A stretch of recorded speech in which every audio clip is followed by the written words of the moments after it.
Coronavirus, la pandemia. ¿Cuáles son los síntomas? ¿Cómo se transmite? ¿Qué puedo hacer para protegerme y prevenir la propagación de la enfermedad? Nuevo padecimiento que ha encendido las alarmas de los sistemas de salud. Coronavirus, la pandemia. En fin de semana también tenemos programa especial de Coronavirus, la pandemia. Le recordamos que hacemos una recapitulación de lo que aquí le hemos presentado a lo largo de la última semana y, por supuesto, pues tratando de que usted se informe en caso de que no nos hubiera podido ver a lo largo de esta semana. Y como todos los fines de semana, iniciamos nuestro programa con el reporte especial que nos llega desde la sede de la Organización Mundial de la Salud. Hola, ¿qué tal? Buenos días, Belén, y buenos días a todo el auditorio de Canal 44. Un día más tenemos que empezar hablando de la India. Registra un nuevo récord de contagios con más de 380.000 en las últimas 24 horas. Ya son 18,7 millones de personas infectadas en el país asiático desde el inicio de la pandemia. Es la segunda nación más damnificada en términos absolutos, solo por detrás de Estados Unidos, que acumula 32,2 millones de contagios. La tasa de positividad ha aumentado hasta el 21%, mientras que hace tan solo un mes se situaba por debajo del 6%. Es un dato muy preocupante si tenemos en cuenta que la Organización Mundial de la Salud considera que la pandemia está bajo control si la tasa de positividad está por debajo del umbral del 5%. La esperanza es la vacunación, pero el ritmo es más lento del esperado. Hasta el momento se han administrado 152 millones de dosis, mientras la ayuda internacional trata de aliviar la crisis de oxígeno y medicamentos con la llegada diaria de suministros procedentes de más de 40 países, entre ellos Estados Unidos, que ha proporcionado botellas de oxígeno y equipamiento de diagnóstico rápido. La OMS mantiene cautela ante la variante india del virus que está siendo investigada. Incluye mutaciones asociadas a una mayor transmisión. Más de 10 países europeos han registrado ya casos dentro de sus fronteras y algunos han introducido restricciones de viajes con la India. Pero la COVID-19 avanza por todo el planeta y supera los 150 millones de personas infectadas. Los fallecidos en todo el mundo son más de 3,1 millones. Los contagios caen en Europa y en América preocupa sobre todo Brasil, que ha superado la barrera de las 400.000 muertes, con los hospitales aún en una situación crítica. Solo Estados Unidos, con cerca de 570.000 fallecimientos, ha rebasado esa marca. Reportó desde Europa Verónica López para el programa Coronavirus, la pandemia. Todavía se continúa investigando qué sucede con la inmunidad de aquellas personas que han padecido COVID-19. Algunos casos han mostrado una alta efectividad en cuanto a los anticuerpos que generan, incluso la presencia de anticuerpos por varios meses. Sin embargo, un estudio alemán demuestra que algunos pacientes perdieron esta inmunidad de manera muy temprana. Un nuevo estudio realizado con datos del área de Bonn por el Centro Alemán de Enfermedades Neurodegenerativas ha demostrado que 1 de cada 5 personas recuperadas de COVID-19 no tiene anticuerpos después de tan solo 6 meses. Sin embargo, esto no significa que quienes se han recuperado ya no tengan ninguna protección, porque a pesar de la desaparición de los anticuerpos, estos pueden volver a ser producidos. De esto se encargan las llamadas células T, que funcionan como una especie de memoria contra la enfermedad que recuerda la composición de dichos anticuerpos. El año pasado, durante los meses de abril y junio, alrededor de 5,000 adultos fueron sometidos a pruebas de anticuerpos contra la COVID. En 22 participantes en el estudio se pudieron detectar anticuerpos neutralizantes, es decir, anticuerpos especialmente eficaces que impiden que el SARS-CoV-2 entre en las células. Sin embargo, la mayoría de los participantes o no tenían síntomas o eran leves. Algunos incluso ni siquiera sabían que se habían contagiado de COVID. A decir de los especialistas, la presencia de anticuerpos no es el único factor decisivo para la respuesta inmunitaria, sino que el propio organismo dispone de otras herramientas para luchar contra los agentes patógenos. Otros estudios sugieren que otro componente, al que llamamos la respuesta inmune celular, puede persistir a pesar de la caída de los niveles de anticuerpos. Algunos pacientes pueden estar a salvo de la enfermedad gracias a esas células T, informó Rocío López Fonseca. El infectólogo Héctor Raúl Pérez Gómez explica en qué momento una persona tiene la probabilidad de desarrollar inmunidad con la enfermedad COVID-19. Los estudios han hecho mediciones con elementos diferentes de la inmunidad al COVID. Y frecuentemente las personas escuchan que la presencia de anticuerpos es un factor fundamental en la respuesta inmune, y aunque lo son, no es el único factor importante. Lo hemos comentado en esta mesa en diversos momentos. La inmunidad tiene diferentes etapas en la generación de anticuerpos, en la generación de células de la respuesta inmune, cuando un ser humano se enfrenta a un patógeno. Y es diferente también cuando se enfrenta a un nuevo patógeno y cuando se enfrenta a una nueva infección o a una reinfección. En general, en COVID-19, Belén, los mejores estudios desde mi óptica para evaluar la inmunidad, ya sea a la enfermedad o a la vacunación, son aquellos que han medido anticuerpos neutralizantes de alta afinidad, así se llaman, y son particularmente anticuerpos contra partes específicas del virus, sobre todo la proteína espicular. Pero además de los anticuerpos, células como los linfocitos T de ayuda, así se conocen, linfocitos T helpers, los linfocitos CD8, que una parte de estos linfocitos actúan matando células infectadas, se identifican como linfocitos natural killers o asesinos. Y también las llamadas clonas productoras de anticuerpos específicos para COVID de linfocitos B.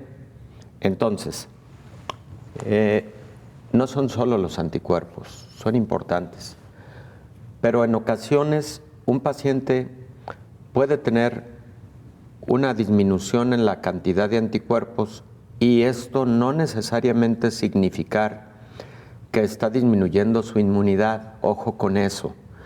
Los anticuerpos los producen los linfocitos B, y cuando una persona tuvo COVID o se vacunó contra COVID, puede tener linfocitos B ya especializados para producir anticuerpos en contra de este virus.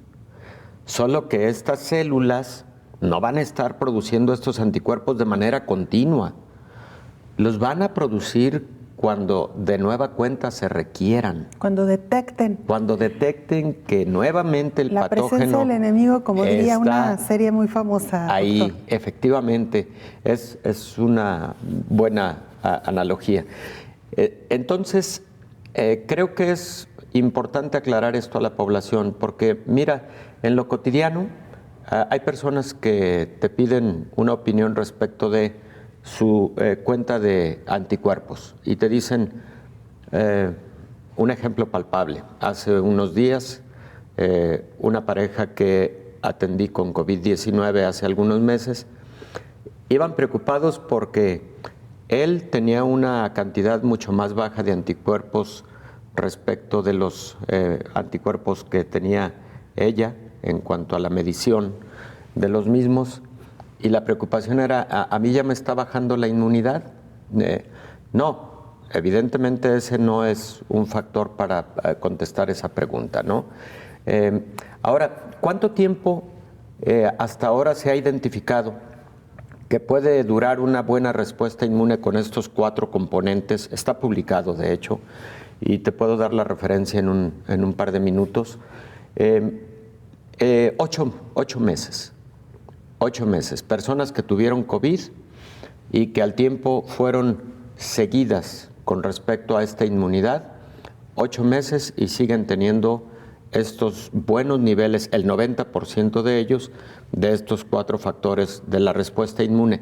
Y con relación a las vacunas, más o menos el mismo escenario, particularmente en personas que ya tienen esquema completo de vacunación con las 2 dosis. Entonces, eso es a grandes rasgos lo que se debe considerar en la respuesta inmune a COVID. La respuesta inmune que queremos que persista durante mucho tiempo para que nos siga brindando protección. Los anticuerpos son proteínas. Los anticuerpos tienen una vida media en el plasma, en la sangre, y se van, vamos a decirlo coloquialmente, reponiendo conforme las células que los producen los van liberando de nueva cuenta al plasma, a la sangre.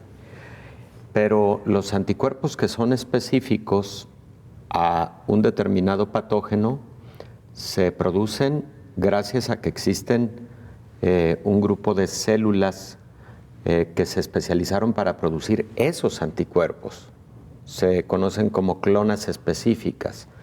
Y como decíamos antes, imaginemos que la respuesta inmune es una serie de cuarteles en donde está el ejército que tiene diferentes funciones.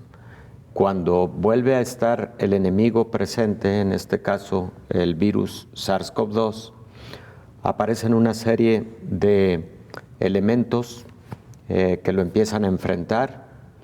Primero, una célula conocida como macrófago que lo toma y a uno de sus componentes o alguno de sus componentes lo transforma para presentárselo al resto del sistema inmune. Esa llamada célula presentadora de antígeno luego genera que se produzcan anticuerpos y que se produzca además la respuesta de otras células, los linfocitos, que son más especializadas. Por eso cuando hablamos de inmunidad, hablamos de una inmunidad innata, que es la que va a tener un enfrentamiento general inicial, para decirlo de forma sencilla, pero luego tenemos una inmunidad adaptativa que es más especializada. Esa ya es como si fuera un grupo de élite en el ejército para actuar específicamente en contra de este patógeno en cuestión. Entonces, por eso comentábamos, los anticuerpos pueden bajar en sus niveles y sin embargo eso no significa que estamos perdiendo inmunidad, porque ahí tenemos a las células que los volverán a producir en caso de que esto se requiera. Hacemos una pausa, regresamos con más información.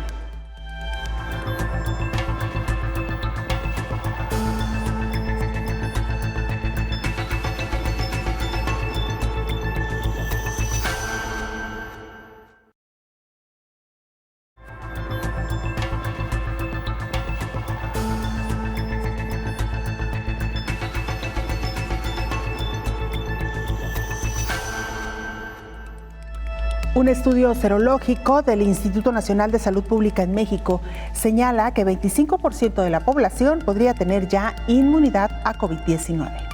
La encuesta serológica que aplicó el Instituto Nacional de Salud Pública en México, dada a conocer al final de 2020, indicaba que alrededor del 25% de la población tendría inmunidad a la COVID, con datos recabados del periodo de agosto a noviembre. Luego de la ola del arranque de 2021, el subsecretario de Prevención y Promoción de la Salud, Hugo López-Gatell, dijo que entre 45 y 50% de la población podría tener inmunidad contra esta enfermedad.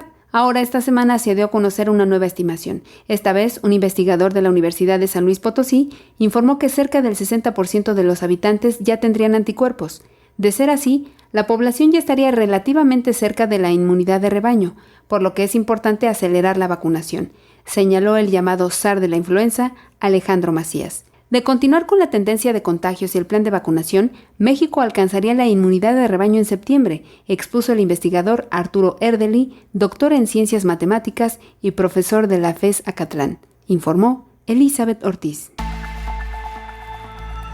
Un cóctel de anticuerpos especiales puede reducir el riesgo de desarrollar COVID-19. Desde el año pasado, Estados Unidos autorizó el uso de emergencia de un cóctel basado en anticuerpos para tratar la COVID. Los nuevos resultados de un ensayo clínico en varias fases muestran que un cóctel de anticuerpos especiales puede reducir el riesgo de desarrollar COVID-19 sintomático en un 81% si alguien no está ya infectado por el virus. En el caso de los que se infectan, el fármaco puede ayudar a eliminar el virus de su cuerpo más rápidamente y acortar la duración de sus síntomas. En otro ensayo se comprobó que el cóctel denominado Regencov también es capaz de reducir en un 76% las probabilidades de que las personas desarrollen síntomas del coronavirus si se trata de una infección asintomática al cabo de 3 días. La FDA explicó que este tratamiento se utiliza actualmente para tratar la COVID de leve a moderado en adultos y niños de al menos 12 años, que corren un alto riesgo de padecer una enfermedad grave y que no están hospitalizados. Fue el mismo fármaco que se administró al expresidente Donald Trump cuando dio positivo por coronavirus en octubre. Los investigadores afirman que estos anticuerpos pueden ayudar a proteger a las personas de la infección y la enfermedad junto con las vacunas y pueden ser particularmente útiles para aquellos que están esperando recibir sus vacunas o para aquellos con sistemas inmunes comprometidos que podrían no responder bien a los biológicos, informó Rocío López Fonseca. Esta semana el infectólogo Héctor Raúl Pérez Gómez nos habló de las reinfecciones en el caso del virus del SARS-CoV-2. Se refiere también a las vacunas que nos dan una sola dosis y que ya se aplican en varios países. Pudo haber ocurrido que no hubo desarrollo suficiente de inmunidad, pero no solamente de anticuerpos, sino también de inmunidad celular. La inmunidad también tiende a clasificarse en dos grandes grupos: la inmunidad humoral, en la que los anticuerpos juegan un papel importante, y la inmunidad celular, en donde están estos linfocitos de los que acabo de hablar.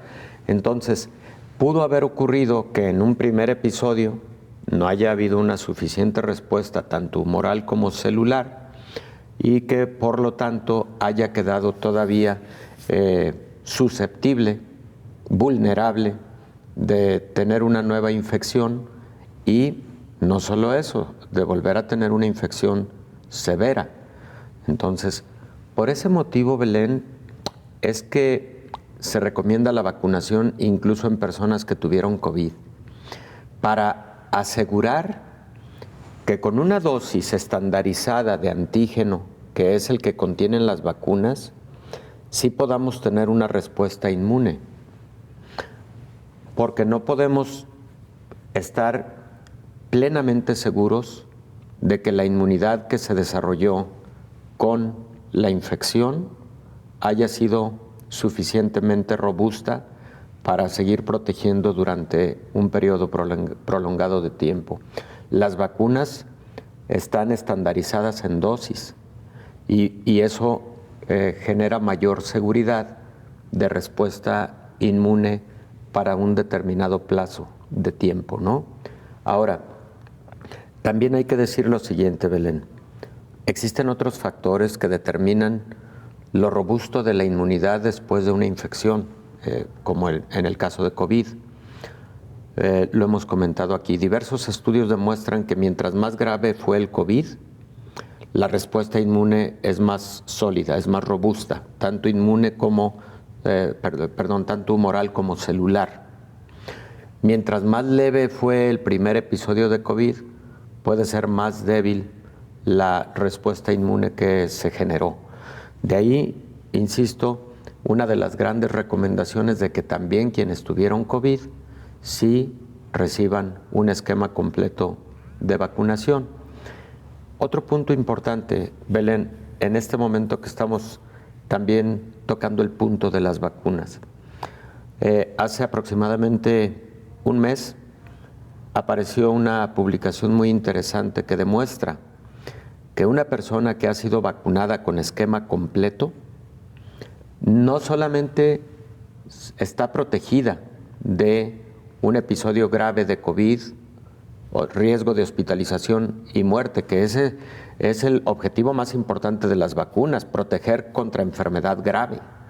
Bueno, está demostrado ahora en esa publicación que también las personas vacunadas tienen una mucho menor probabilidad de transmitir COVID a otros cuando tienen una reinfección, porque esa reinfección es con menor carga viral y porque la respuesta inmune inmediatamente evita que se genere una alta carga viral en la vía respiratoria. Fíjate qué interesante, porque la vacuna entonces en este sentido se está demostrando que protege en dos sentidos, al que la recibió y también a su entorno.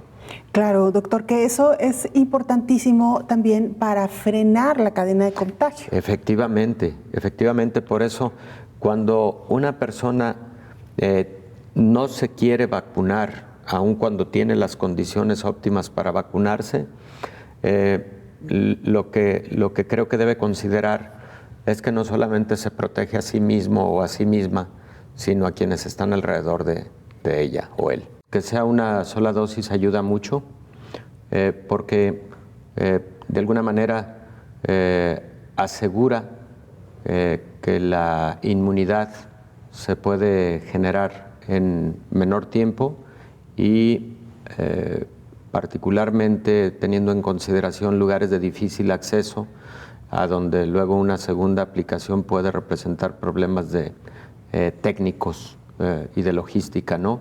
Pero además, fíjate que la vacuna de CanSino, lo hemos comentado en diversos momentos en esta mesa, tuvo ensayo clínico en México, ensayo clínico de fase 3 en diversas localidades en nuestro país. Los resultados con CanSino mostraron 67% de eficacia en cuanto a cualquier sintomatología, o sea, cualquier forma de la enfermedad, pero mostraron arriba de 90%, 92% aproximadamente contra enfermedad grave y, por lo tanto, contra riesgo de hospitalización y riesgo de muerte. O sea, es una vacuna con un buen nivel de seguridad, de eficacia, y también con un buen nivel de seguridad, Belén. No identificamos eventos adversos graves en una proporción mayor que el resto de las vacunas. Las contraindicaciones, digamos, en este momento que marca la guía técnica nacional con relación a CanSino son, por ejemplo, mujeres embarazadas.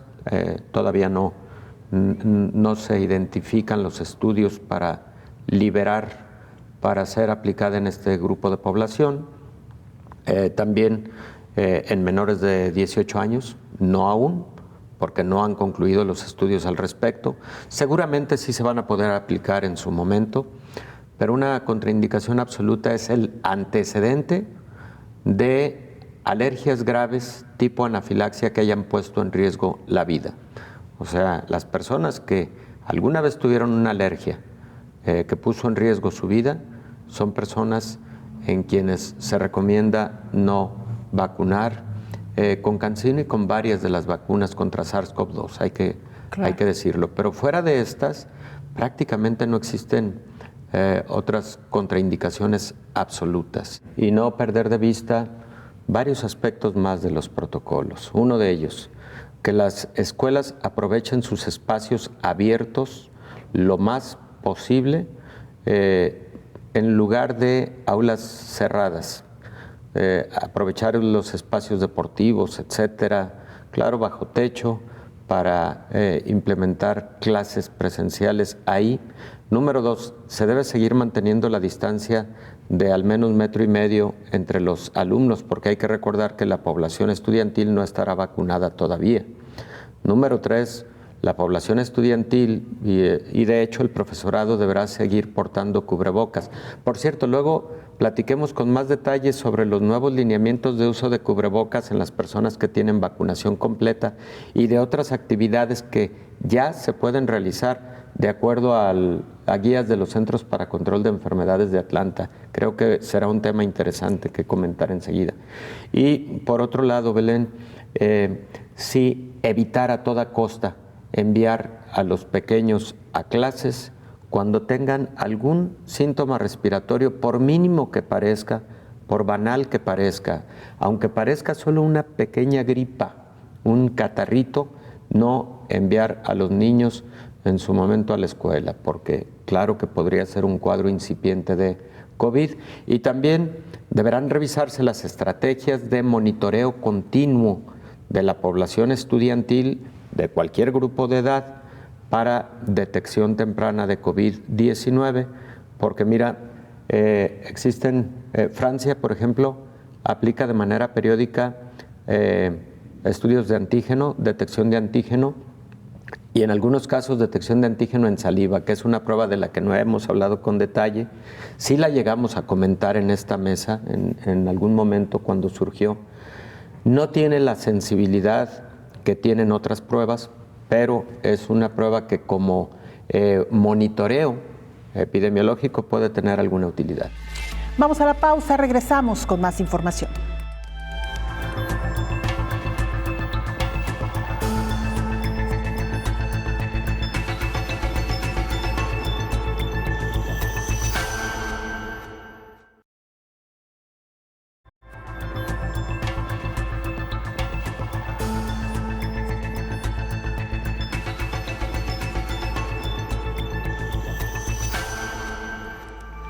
Una de las preocupaciones de la comunidad científica en el mundo tiene que ver con la aparición de nuevas variantes en el virus del SARS-CoV-2 y el reto que implica para la fabricación de las vacunas. El mundo vive en la incertidumbre y el temor porque se registren nuevos brotes de COVID-19 es latente. De ahí que los países están acelerando la campaña masiva de vacunación contra esta enfermedad, que está por llegar a los 150 millones de enfermos y 3.200.000 muertes. Aunque en algunos países se tiene un alza estable, en otros como la India, la pandemia refleja que sigue al acecho y que ningún rincón del mundo se salva. Los científicos cazavirus muestran su preocupación y la han extendido a las naciones sobre las nuevas variantes y la posibilidad de que las decenas de vacunas que se están aplicando no logren detener su expansión. Sin embargo, en los últimos meses hay una intranquilidad global por las diversas variantes contagiosas, entre estas la que apareció en septiembre del año pasado en Reino Unido, clasificada como B117, la cual ha causado un alza sin precedentes en el número de casos. Con la llegada de la vacuna hay una luz de esperanza, pero esta, al parecer, comienza a opacarse por la fortaleza de las variantes. Aún la carta está volteada, por lo que las medidas sanitarias deben continuar después de la vacunación para tratar de controlar aún más los contagios. La COVID-19 se resiste ante la vacuna, por ello se dice que puede haber una resistencia ante los biológicos y los tratamientos que aún siguen en análisis y que podría tener una menor capacidad de neutralizar el virus SARS-CoV-2. De acuerdo con un estudio de la Organización Mundial de la Salud, se muestra de manera preliminar de una posible reducción de los efectos neutralizadores de los biológicos contra la variante india e incluso con la vacuna Novavax Covaxin, el no ser capaz de contrarrestar. Por cierto, de esta variante se han detectado más de 1.200 secuencias del genoma en 17 países. Y ha sumido a la India en una crisis sanitaria sin precedente. Es similar a lo que se vivió el año pasado en Estados Unidos. Esta pandemia en cada región del continente refleja que no se detendrá. Ahora los científicos que desarrollan las vacunas deben de reanalizar los biológicos y su tecnología con la aparición de las variantes para adaptar las plataformas de producción de vacunas a los nuevos antígenos Diana y hacer llegar vacunas mejoradas para lograr defender al mundo de las variantes de la COVID-19. Informó Isaura López Villalobos. India es un claro ejemplo de cómo una variante puede poner en jaque de nuevo a todo un país. Es de lo que nos habló también esta semana el infectólogo Héctor Raúl Pérez Gómez. Lamentablemente, en una diseminación significativa de estas variantes en muchos países. Cuando surgió la primera, Belén, lo platicamos en el programa, porque sí fue un motivo de preocupación mundial el que en Gran Bretaña surgiera esta primer variante, la B117, con algunas mutaciones en las que hipotéticamente se sustentaba un incremento en la transmisión de la enfermedad. Y para el tiempo en que lo comentamos, esta variante había sido identificada en 20 países aproximadamente. Ya para diciembre, esto fue en septiembre, para diciembre 72 países tenían identificada la nueva variante B117 británica, pero también empezaban a surgir indicios de la aparición de dos variantes, una de ellas en Sudáfrica, otra en Brasil. Fue primero la sudafricana, pero muy poco tiempo después la brasileña. Y luego surgen una variante en Japón, dos variantes en Estados Unidos, una de ellas está en California y otra en Nueva York, y parece que estas últimas no han tenido gran diseminación, pero una variante que es preocupante, reciente, es la de la India. No sabemos si el impacto epidemiológico que está teniendo la India y que es una catástrofe, y lo hemos visto en las imágenes y en los números, pudiera deberse en buena medida a la alta transmisibilidad que puede tener esta variante hindú. Por supuesto, influyen otros factores. En la India ocurrió que se autorizó la mayor apertura a actividades masivas, incluidas algunas actividades de orden religioso, y eso posiblemente haya contribuido, pero también esta nueva variante de la India, que tiene predominantemente 3 mutaciones. Se dice que cuando se habla de una variante se habla de las mutaciones de interés, porque no todas las mutaciones que presenta un virus terminan por definir un cambio de comportamiento del patógeno. Entonces las mutaciones de interés son 3 en esta nueva cepa de la India, y todas influyen sobre la estructura de la proteína espicular del virus, y la proteína espicular tiene predominantemente 2 funciones. La primera de ellas es iniciar la infección en la célula blanco, pero también la otra función es que es la proteína identificada por el sistema inmune. Pueda llegar a ocurrir con respecto a la vacuna contra COVID-19. Primero, que sea una vacuna que deba administrarse a lo mejor con la misma periodicidad que la vacuna de influenza, es decir, cada año. Y segundo, que los componentes de la vacuna tengan variación de acuerdo a cómo se va comportando en el mundo la presencia del virus SARS-CoV-2.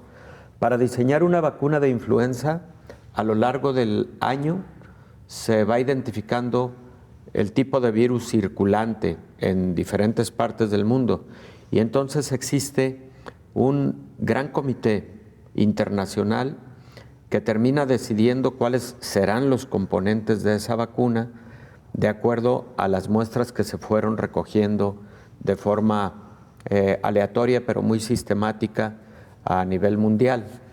Bueno, esa situación pudiera llegar a darse con respecto a la vacuna de SARS-CoV-2, y tampoco nos extrañe que avances biotecnológicos pudieran llegar a generar alguna vacuna polivalente, es decir, en la que pudieran estar tanto tanto componentes antigénicos de influenza como de SARS-CoV-2. No nos extrañe que eso llegue a ocurrir.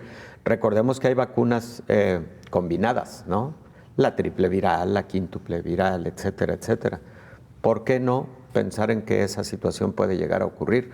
Porque eso facilitaría mucho la distribución y la aplicación.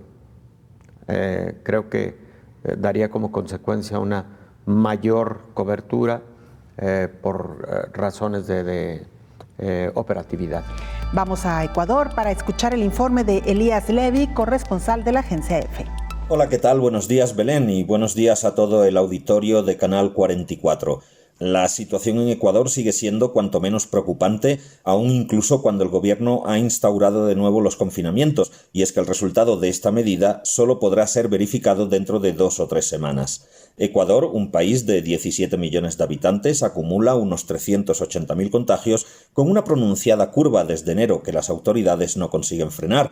Basta ver los gráficos del Ministerio de Salud para percatarse de la velocidad de propagación del virus, que está por encima de la primera ola entre marzo y mayo de 2020, cuando las dramáticas imágenes de cadáveres abandonados en Guayaquil viajaron por todo el mundo. El repunte se siente con intensidad en Quito, la capital, que concentra en este momento 132.500 casos, más de un tercio de los contagios en todo el país, cuando su población representa el 17%. Esto se ha traducido en una presión incontenible sobre el sistema hospitalario, con esperas de varias semanas para acceder a una unidad de cuidados intensivos. Los recién instaurados toques de queda de fin de semana, así como los nocturnos, no parecen frenar aún los contagios, que ayer miércoles superaban, por ejemplo, la barrera de los 2.000. La cifra de muertos por la COVID se sitúa en estos momentos en torno a los 18.500, pero no olvidemos que el subregistro, tanto en decesos como en contagios, es notorio, pues Ecuador es uno de los países con menos pruebas COVID per cápita de toda la región. Paralelamente, el plan de vacunación avanza a trompicones y con irregularidades permanentes. Hasta ahora se han vacunado 596.000 personas, pero solo el 27% con ambas dosis. Unas cifras que reflejan en sí mismas la lentitud del sistema sanitario, pues el país cuenta en estos momentos con 2 millones de dosis, es decir, para vacunar al doble de habitantes. El presidente saliente Lenín Moreno ha prometido que hasta el cambio de mando, el 24 de mayo, se habrán vacunado 2 millones de personas, una cifra a priori inalcanzable al ritmo que avanza el proceso. Reportó desde Ecuador para el programa Coronavirus la Pandemia, Elías Levy, Agencia EFE. Vamos a la pausa, regresamos para entrar ya a la recta final de este programa especial.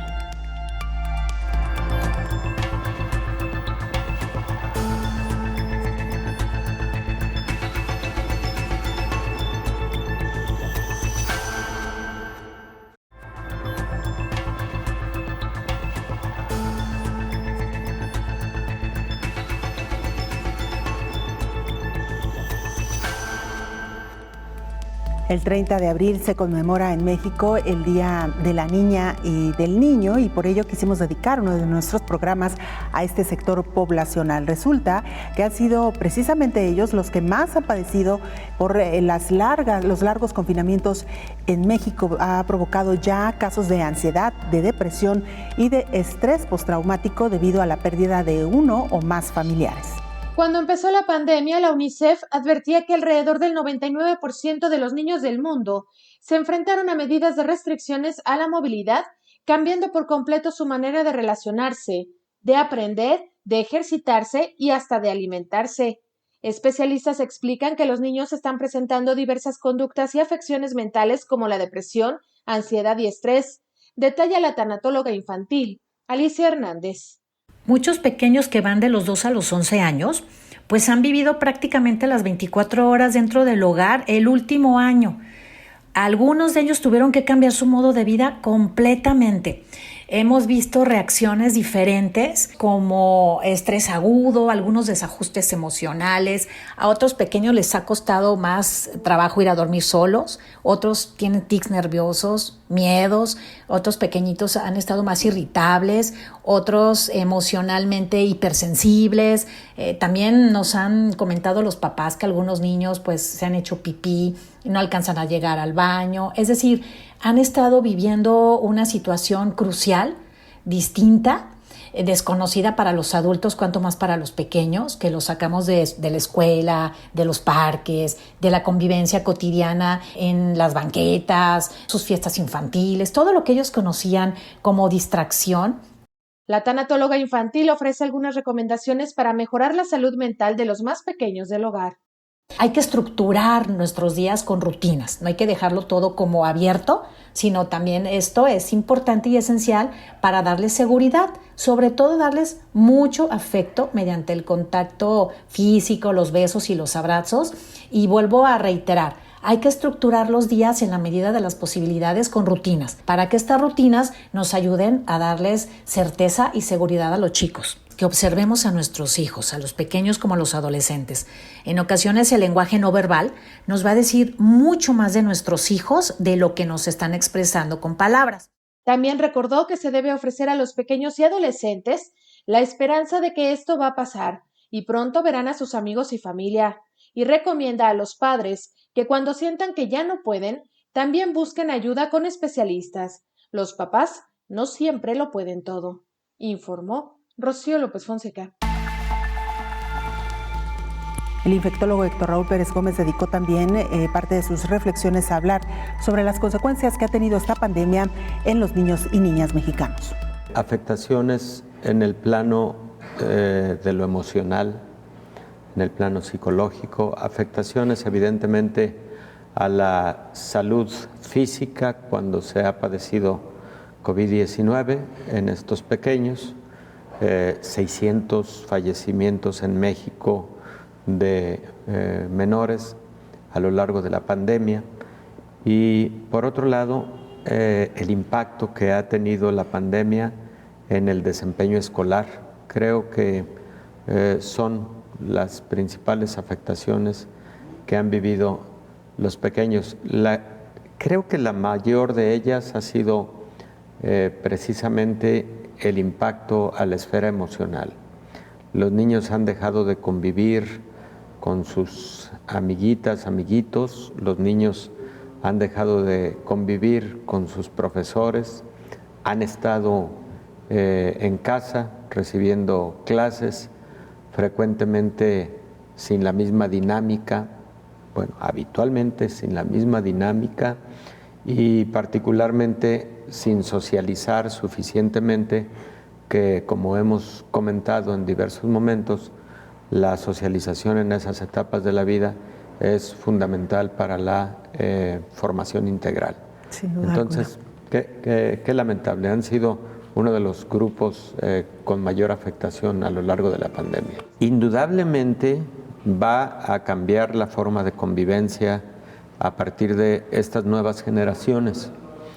Y algo que me parece importante comentar es que la historia nos ha enseñado que los niños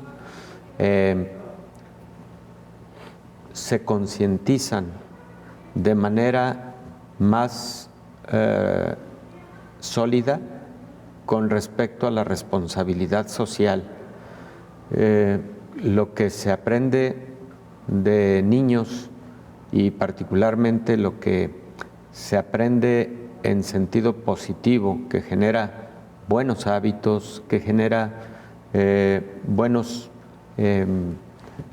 principios de convivencia, de respeto social, de cultura de la paz, etcétera, es algo fundamental para la vida futura. Y en este caso en particular, creo que la pandemia está enseñando a las nuevas generaciones, número uno, a que ante la presencia de enfermedades, sobre todo respiratorias, debemos guardar ciertas medidas para evitar la transmisión.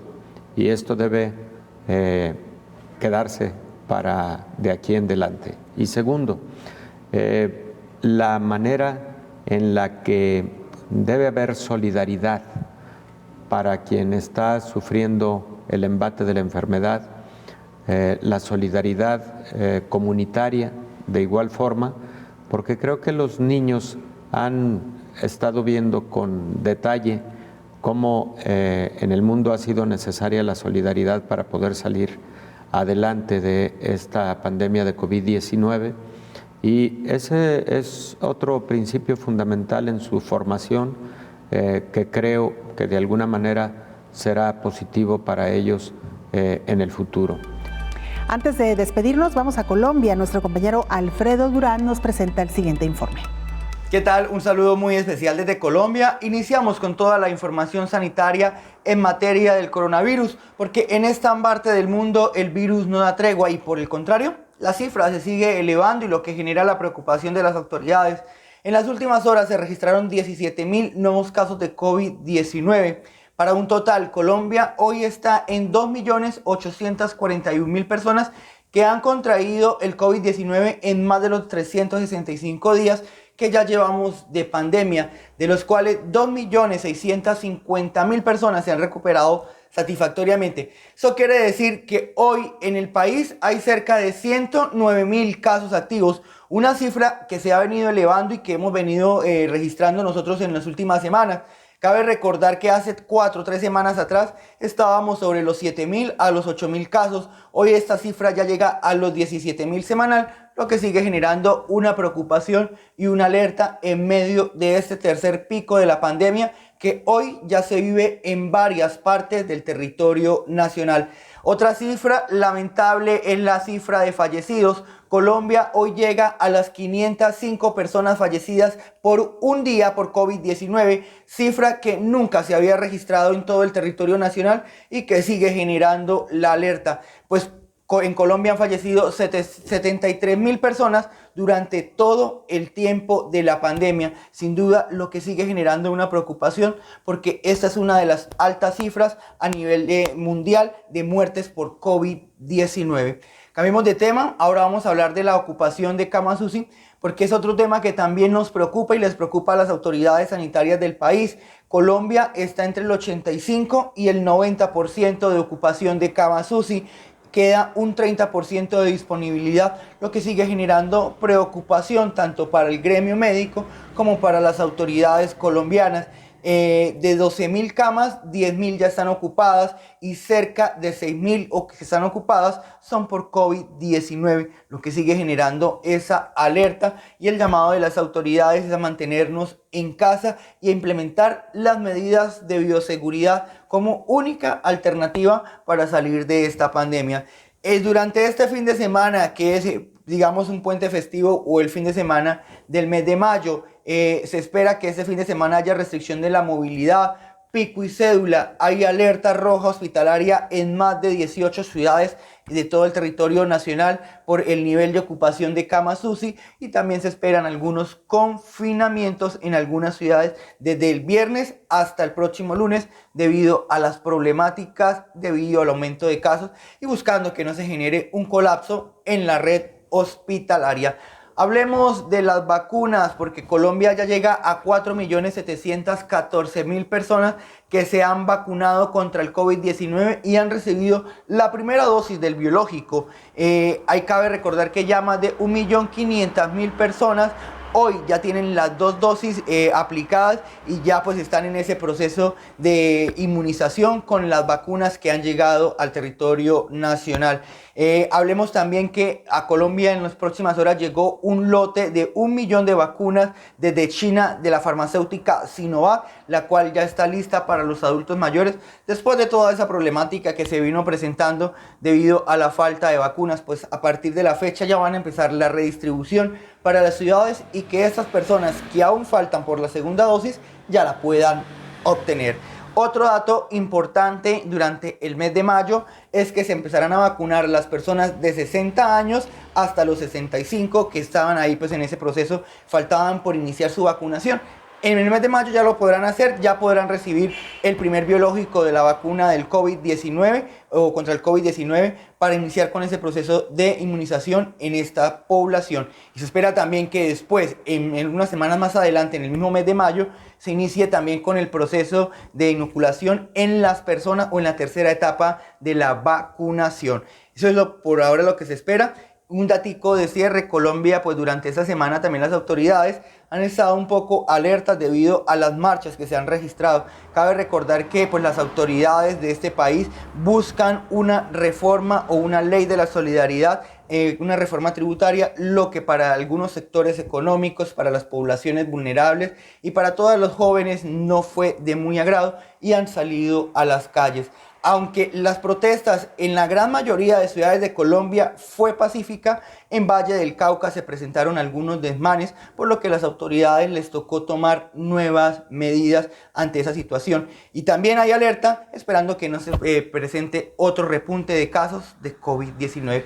Esa es la información que nosotros tenemos por ahora desde Colombia. Ustedes tienen mucha más información, sigan adelante.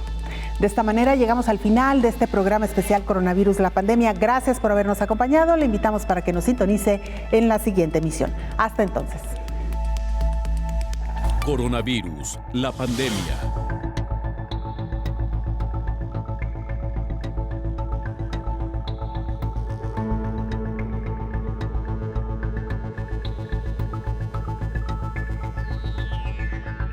Coronavirus, la pandemia.